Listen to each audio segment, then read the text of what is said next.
According to U.S. government data, fentanyl has become the leading cause of death for Americans age 18 to 45. In 2023, 75,000 Americans lost their lives because of it. Former DEA Administrator Anne Milgram stated, "The U.S. is facing the most dangerous and deadly drug crisis in history.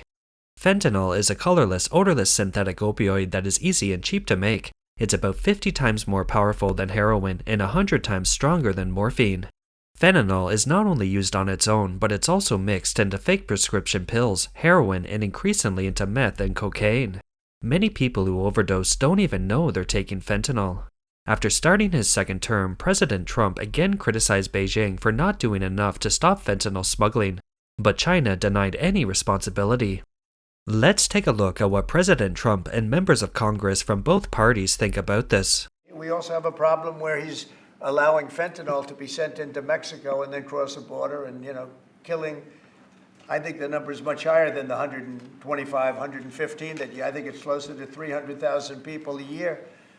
And so that's a problem. I think our witnesses testified to today, they're not acting in good faith. Clearly, when you have the most sophisticated surveillance regime in human history, they could take action to shut down the websites that our investigation went into, to shut down the traffickers. But in many cases, you have government ownership of the fentanyl precursor producers, or you have government prisons owning a stake in it. And as the ranking member, I think, very smartly highlighted, we've had tens of thousands of deaths from fentanyl here in America, but zero in China. That just proves they could be doing more, but they're not.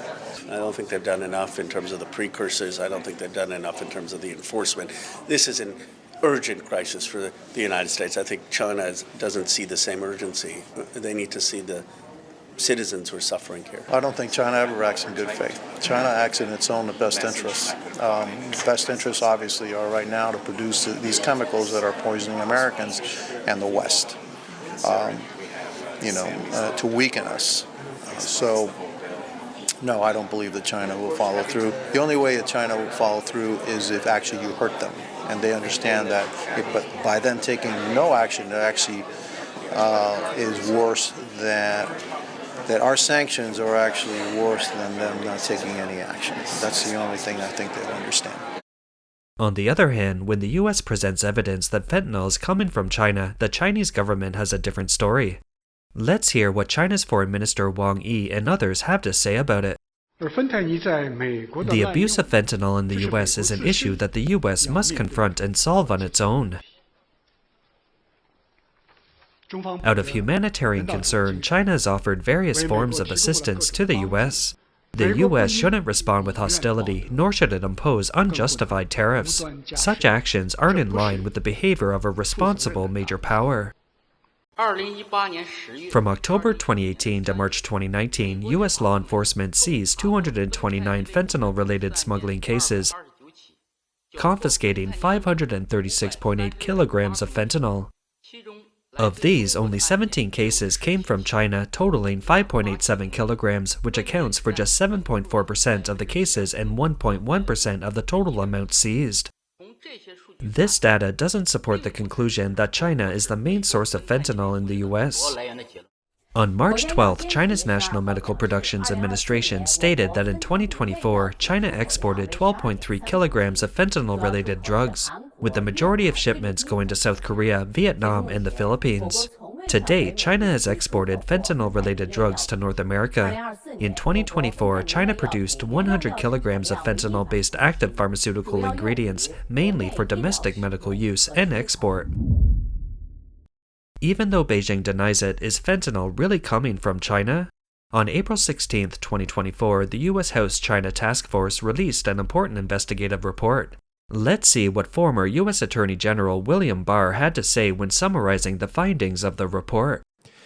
The committee's work has uncovered persuasive evidence that the PRC and the CCP are not just bystanders.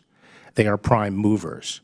They are knee-deep in actively sponsoring, encouraging, and facilitating the production and export of fentanyl and fentanyl precursors for distribution in the United States.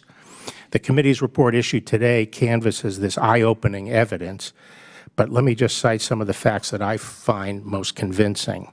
First, the committee's investigators have found a hidden PRC government website, currently fully active, that offers complete tax rebates incentivizing the export of all fentanyl analogs and precursors, as well as other synthetic narcotics, drugs that are illegal in the U.S., illegal in China, and have no legitimate purpose.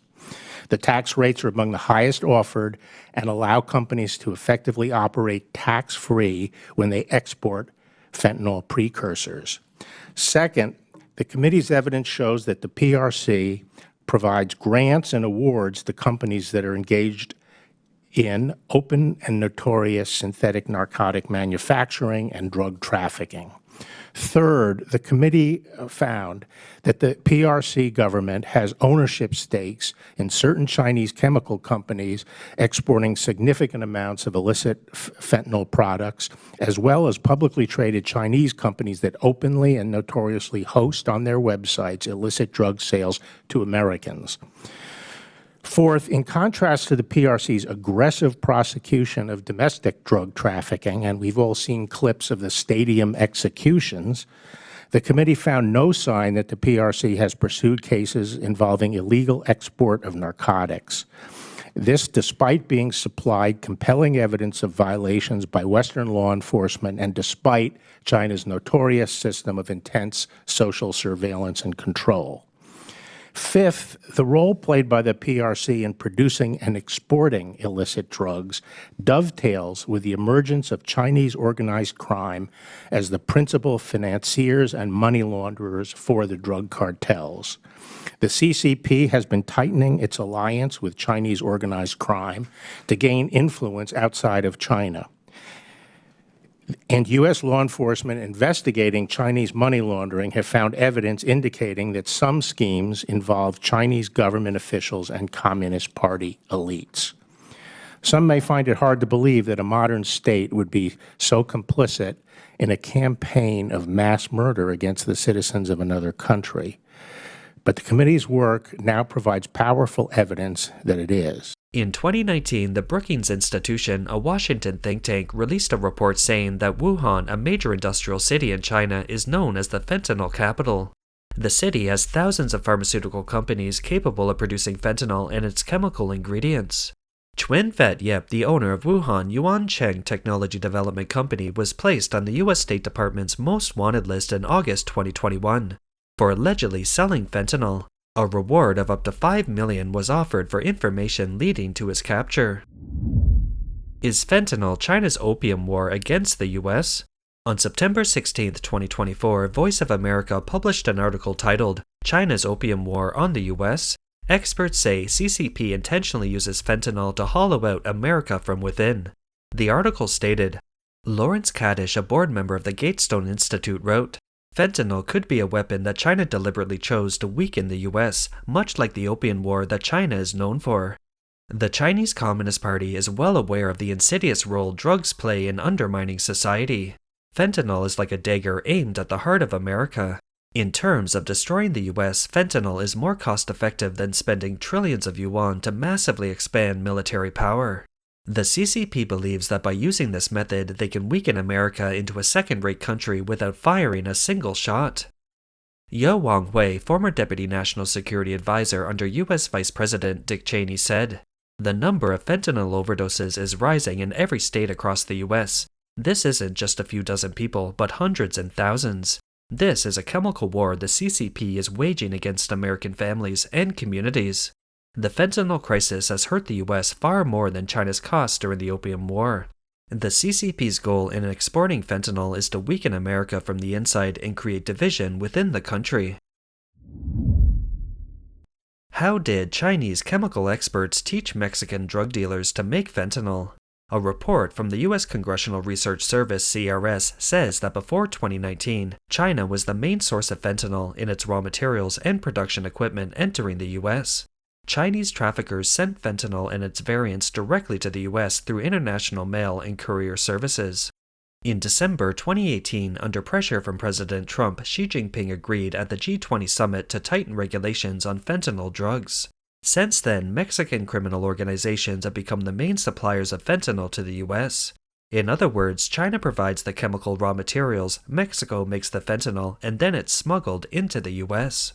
A Reuters investigation published on December 18th last year revealed how Mexican drug dealers learned to make fentanyl from Chinese chemical companies and experts. One of the dealers, known as L23, is in his 40s and joined the Sinaloa cartel at age 16. The Sinaloa cartel is one of the most powerful and violent drug organizations in the world. L23 explained that around 2016, fentanyl production started booming in Mexico, and they found a Chinese pharmaceutical company willing to sell them the chemical precursors needed to make fentanyl. The drug lord set up training for the dealers to learn how to use chemicals and formulas. Their instructions were to scientists, one American and one Chinese, both in their 50s. These two chemical experts flew to a cartel base in northwest Mexico in a region called the Golden Triangle. There, these two instructors drew chemical structures on a blackboard and explained them through a translator. These two teachers also gave the dealers a recipe in both English and Chinese. L23 recalled, "They gave us step-by-step instructions, kinda like they were teaching us to cook. Just throw in some pepper, a pinch of cumin, and a little cilantro." How is fentanyl smuggled from China to Mexico and then into the US? According to data from U.S. Customs and Border Protection (CBP), since September 2024, the U.S. has seized 4,500 pounds of fentanyl. Almost 98% of the fentanyl seizures occurred at the southwest border with Mexico. Less than 1% was seized at the northern border with Canada, and the rest came by sea or through U.S. checkpoints. Mexican drug traffickers often set up fake companies like pharmaceutical or soap manufacturers to import chemicals. They use ports on the Pacific coast to bring in these chemicals. Traffickers pay around $30,000 each month to customs and port officials at these ports to make sure the chemicals aren't seized. Another method is to bribe fishermen. Some cargo ships drop large barrels containing Chinese chemicals and GPS trackers into the waters near Mexico's coast. The drug dealers then pay fishermen to help them retrieve the barrels. There are also smaller shipments around 200 to 300 kilograms that arrive at Mexico City's airport. These packages, often declared as coffee, protein powder, or other everyday items, are flown in from China using courier services. Drug traffickers pay $20,000 per shipment in bribes to custom officers to prevent the packages from being intercepted. Once the fentanyl precursors arrive in Mexico, drug traffickers process them into the final product. Since the US and Mexico share a long land border, drug cartels use various loopholes to smuggle drugs into the US. According to the US Drug Enforcement Administration (DEA), Mexican traffickers use a variety of methods. These include hiding fentanyl in legitimate commercial goods, using fake labels on containers, setting up front companies, and transporting the drugs through third-party countries. That's all for today. If you enjoy our content, please remember to like, subscribe, leave a comment, or share it with your friends. We appreciate your support, and we'll see you next time.